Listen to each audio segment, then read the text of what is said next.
بناتي الأمارات عاملين ايه؟ يا رب تكونوا بخير. هنعمل النهاردة وصفة حلوة قوي. صحية. مفيدة جدا. لو عندك أطفال هتكون مناسبة جدا ليهم، لو حد بيعمل دايت فهي مناسبة قوي.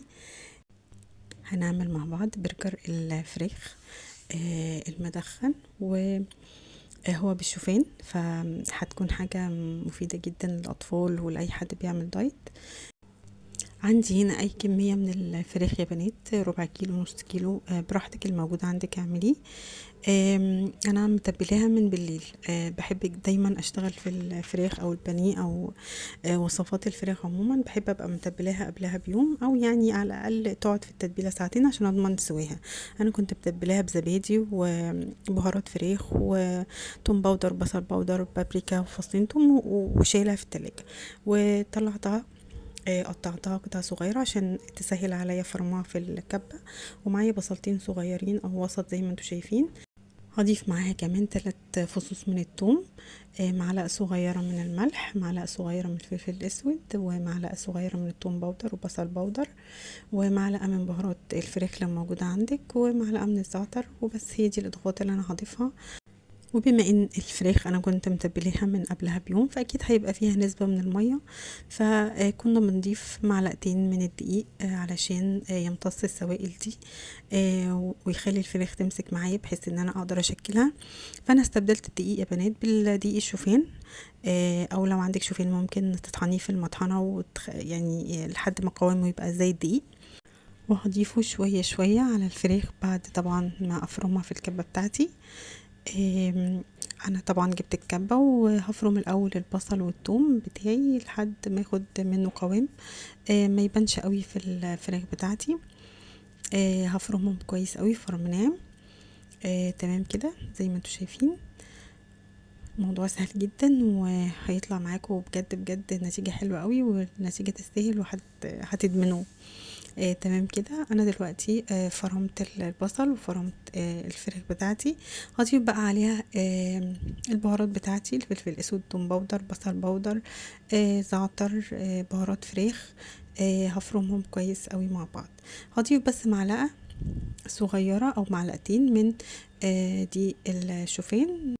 وباقي الكمية هفضل اضيف فيها شوية شوية، بس بعد ما انقل الفراخ بتاعتي اللي انا فرمتها في طبق او في حاجة اقدر اشكل منها، واقدر احس قوام الفراخ بتاعتي، بحيث ان انا افضل اضيف دقيق شوفان لحد ما قوام الفراخ اقدر امسكه واشكله.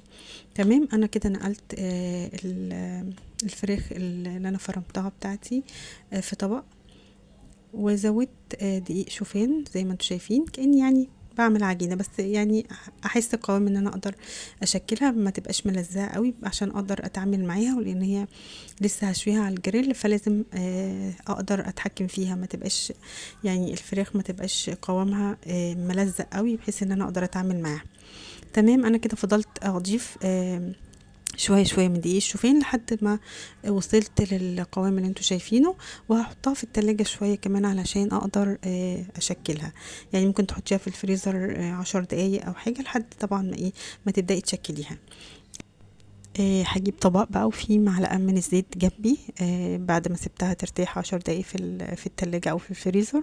لو عندك الجهاز بتاع تشكيل البرجر ده تمام، طبعا تحطي كيس فيه كده عشان تقدري تنقلي البرجر بكل سهولة.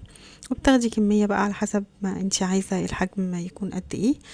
بس يعني يفضل انه يكون حجم وسط شوية، بحيث انه تقدري تتعاملي معاه، ما يبقاش خفيف قوي فما يتلسعش منك وانتي بتشويه على الجريل. فده الحجم اللي انا عملته. الموضوع سهل قوي وبجد النتيجة تحفة يعني. تمام كده. وشكليه بأي طريقة، وحتى لو ما عندكيش جهاز تشكيل البرجر ده، انت ممكن تشكليه بإيدك عادي، ما فيش أي مشكلة. ويفضل طبعا انك بين كل واحدة برجر والتانية نحط كيس. يعني لو عندك كيس تلاجة بتفتحيه وبتقطعيه على قد البرجر بالشكل ده، بحيث ان انتي تقدري تنقلي او تتعاملي مع البرجر بكل سهولة.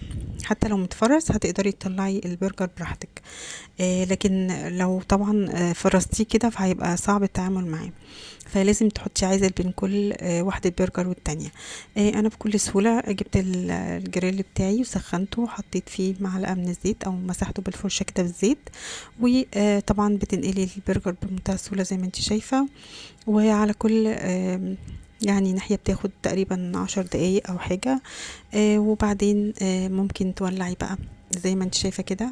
سخنت فحمة وحطيت عليها نقطتين من الزيت، وقفلت على البرجر بحيث ان هو ياخد ريحة الشوي. دي خطوة اختيارية جدا يعني.